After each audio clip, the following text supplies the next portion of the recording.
বৈশ্বিক পরিস্থিতি দিন দিন অবনতির দিকে যাচ্ছে এবং আন্তর্জাতিক নিরাপত্তা চ্যালেঞ্জ আরও জটিল হয়ে উঠছে বলে মন্তব্য করেছেন রাশিয়ার প্রেসিডেন্ট ভ্লাদিমির পুতিন। তিনি সতর্ক করে বলেন, পুরনো সংঘাতগুলো নতুন করে তীব্র হচ্ছে এবং একই সঙ্গে বিশ্বের বিভিন্ন অঞ্চলে নতুন সংকট তৈরি হচ্ছে। বৃহস্পতিবার 15 জানুয়ারি মস্কোয় 30টিরও বেশি দেশের নতুন রাষ্ট্রদূতদের পরিচয়পত্র গ্রহণ উপলক্ষে আয়োজিত এক আনুষ্ঠানিক অনুষ্ঠানে এ বক্তব্য দেন পুতিন। সেখানে তিনি বলেন, বর্তমান বিশ্ব বাস্তবায়ন, শান্তি ও স্থিতিশীলতা কোনো স্বাভাবিক বিষয় নয়, বরং প্রতিদিন সচেতন প্রচেষ্টা, দায়িত্বশীল আচরণ ও সঠিক সিদ্ধান্তের মাধ্যমে তা গড়ে তুলতে হয়।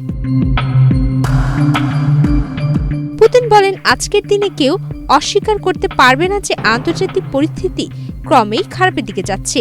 পদ্মা সেতু, মেট্রো রেল এবং এলিভেটেড এক্সপ্রেসওয়ে নির্মাণের গর্বিত অংশীদার বসুন্ধরা সিমেন্ট। পুরনো সংঘাতগুলো আরও গভীর হচ্ছে এবং নতুন নতুন গুরুতর সংকটের জন্ম নিচ্ছে।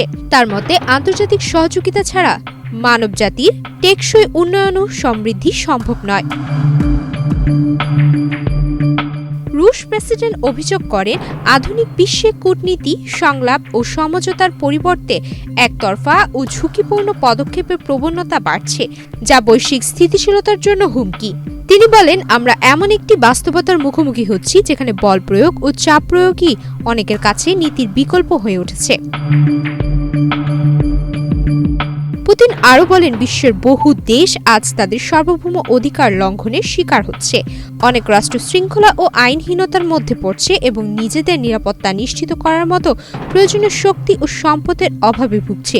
এই পরিস্থিতি আন্তর্জাতিক ব্যবস্থাকে আরও অস্থিতিশীল করে তুলছে বলে মন্তব্য করেন তিনি। বক্তব্যে আন্তর্জাতিক আইনের প্রতি শ্রদ্ধা বজায় রাখার উপর জোর দেন রুশ প্রেসিডেন্ট।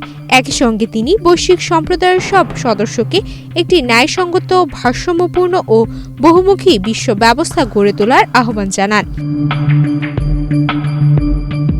ইউক্রেন যুদ্ধ প্রসঙ্গে পুতিন বলেন, ইউক্রেন ঘিরে সৃষ্ট সংকট ছিল রাশিয়ার বৈধ নিরাপত্তা স্বার্থ দীর্ঘদিন উপেক্ষা করার সরাসরি ফল। তার দাবি, রাশিয়ার সীমান্তের দিকে ন্যাটোর সম্প্রসারণ ও নিরাপত্তা উদ্বেগকে অগ্রাহ্য করার নীতি পরিস্থিতিকে সংঘাতের দিকে ঠেলে দিয়েছে, যা পূর্বে দেওয়া প্রতিশ্রুতির পরিপন্থী।